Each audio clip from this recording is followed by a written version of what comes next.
अजमेर में corona virus का संक्रमण तेजी से बढ़ रहा है। डॉक्टर संजीव महेश्वरी ने जानकारी देते हुए बताया कि अजमेर में नए आदेशों के अनुसार सैंपलिंग का कार्य तेजी से किया जा रहा है। उसी के कारण रोजाना मरीजों का आंकड़ा बढ़ रहा है, क्योंकि अगर ज्यादा सैंपलिंग होगी तो ज्यादा मामले सामने आएंगे।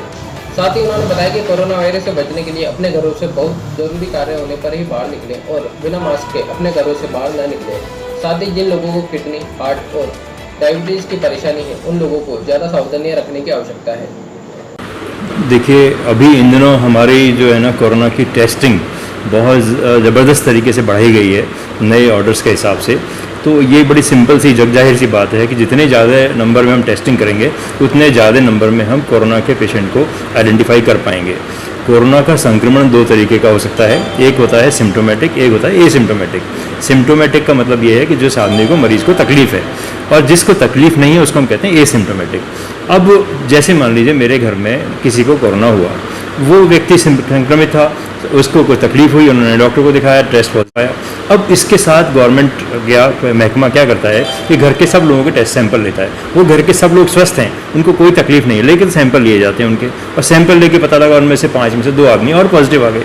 तो इस चीज़ का फ़ायदा ये होता है कि उन 2 आदमियों का अर्ली डिटेक्शन, यानी कि उनको जल्दी पहचान हो गई, और साथ में उनका अर्ली आइसोलेशन कर दिया गया। अर्ली आइसोलेशन मतलब हमने उनको एक जगह पर उनको इकट्ठा कर दिया, यानी कि दूसरे लोगों से उनको मिलना जुलना रोक दिया।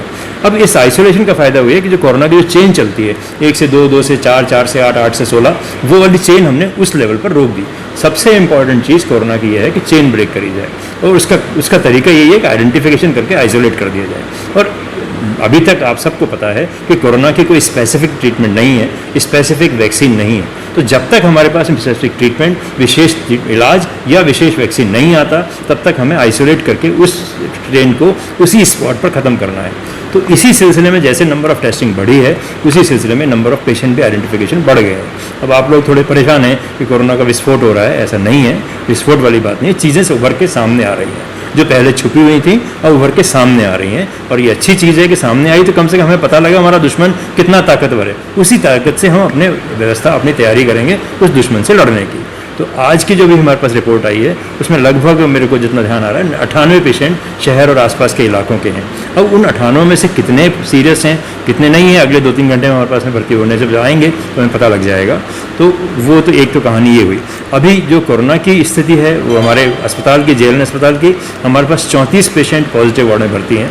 अब थोड़ा खतरा इसमें यह है कि इन 34 में से अभी भी हमारे 3 पेशेंट बाईपैप पर हैं, 9 पेशेंट ऑक्सीजन पर हैं। जो पेशेंट बाईपैप और ऑक्सीजन पर हैं, इसका मतलब उनके फेफड़े काफ़ी ख़राब हैं, और नॉर्मल जो वायुमंडल की ऑक्सीजन उनके लिए पर्याप्त नहीं है, उनको और ऑक्सीजन की ज़रूरत है, हमें उन्हें ऑक्सीजन देनी पड़ रही है। इसका मतलब फेफड़े कंप्रोमाइज़ हैं। ऐसे मरीजों को हम सीरियस मानते हैं। ये थोड़ा सा हमारे लिए डरने की बात है कि उन मरीजों को जल्दी से जल्दी इलाज मिलकर, जल्दी इलाज तो खैर मिल दे रहे हैं, जल्दी से जल्दी ईश्वर की दया से वो ठीक हों, वो हम ऐसी प्रार्थना करते हैं, हम पूरी कोशिश भी कर रहे हैं। साथ ही सस्पेक्ट वार्ड में हमारे पास अभी 24 पेशेंट भर्ती हैं, उनमें से भी हमारे 6 पेशेंट ऑक्सीजन पर हैं।